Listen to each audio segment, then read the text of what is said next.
What you need for this is a sword with eager edge. It only rolls on half-truths, and the other half both come from Dares of Eternity. Here's the path to the code wall. If you already know how to get there, skip to the next chapter at 1.5 minutes. I'll leave this at normal speed for those of you with a second monitor. Full transparency right up front, you don't need to come here to learn these techs or to perform them, you can do it anywhere. The point of doing it here is to have a prize waiting for you on the other side, a reward for your hard work if you will. Also relevant to note, you don't need to sword skate to get to the chest, you can also put on Lament and spam attacks all the way across, but where's the fun in that?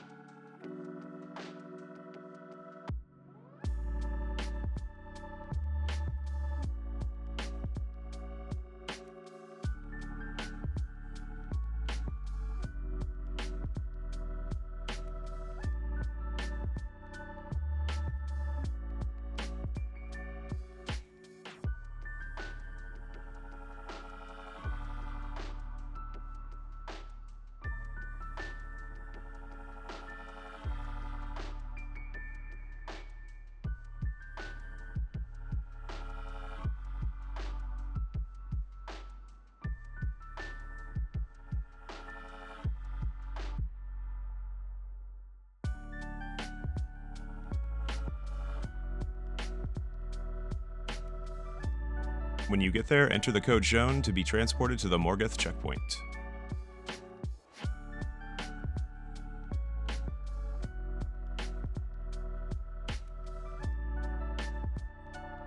Now let's start with the easy version. You can do this on any class with minimal setup. For Warlock, use Burst Glide, and the first two versions of this will be top tree Dawnblade. What you're doing is jump, swap to sword, light attack, swap off sword, jump into Icarus Dash.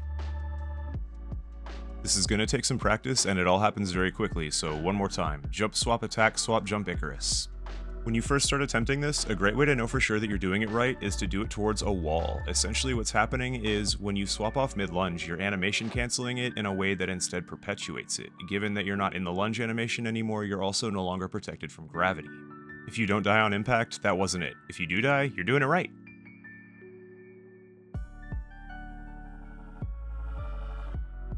Now, how do we utilize this to make this gargantuan jump across the gap? The first method is the easiest. Eager Edge off, pop Dawnblade, and spam Icarus Dash.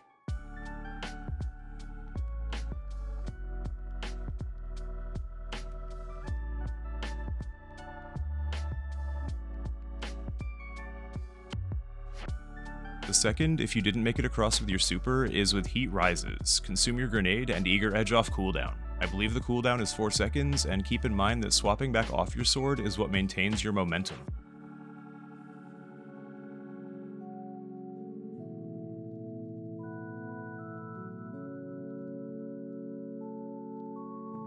The last Warlock method is by far the most difficult, and is a version of the Stasis Hunter variant. You're probably going to fail numerous times before you succeed, but this is why we went to Morgeth. You can start the encounter and die to place a new raid banner and get your super back.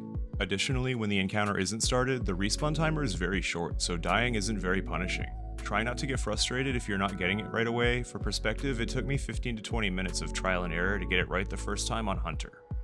Back on track, what I'm doing here is swap to sword, heavy attack off the ledge, and then the moment you're off the edge, jump and cast your super almost simultaneously.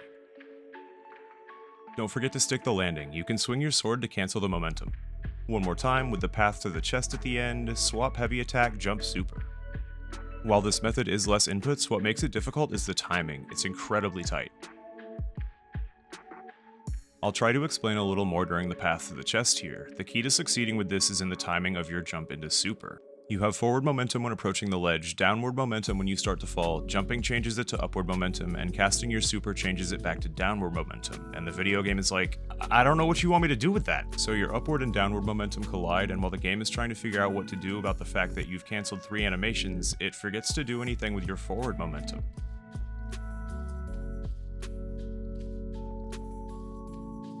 Moving on to Titan, you can do this with Catapult Lift on any subclass. Thundercrash is just plan A. Lion Rampant is also incredibly helpful. This tech is the same as Warlock but without Icarus Dash. Jump, swap, attack, swap. Having a lightweight frame to swap to from your sword also helps. If you use this to get as far as you can and then Thundercrash, it's enough to get you across.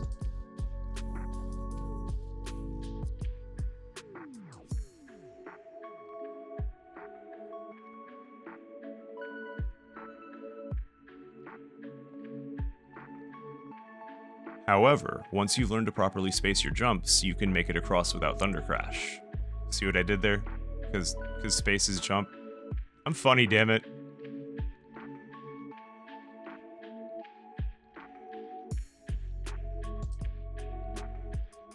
Saving the best for last, onto Stasis Hunter. This is the same thing as Warlock, except you're shatter diving instead of casting super, making it significantly more readily available and much less punishing to mess up.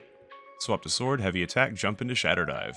Make sure you're timing the jump into shatter dive as you fly off the ledge. And the timing between jump and shatter dive is so close together that you haven't released the jump button before you shatter dive, even though you're just tapping both of them. It's so fast that the button or key presses overlap. Also relevant to note, if you're on controller, there's an option for shatter dive to be a press instead of a hold. When you do it right, you don't use any ammo, by the way.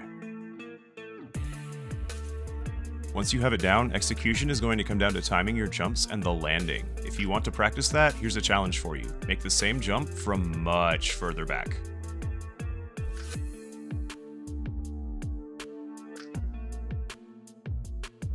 But Mallow, this is so much work just for a raid chest.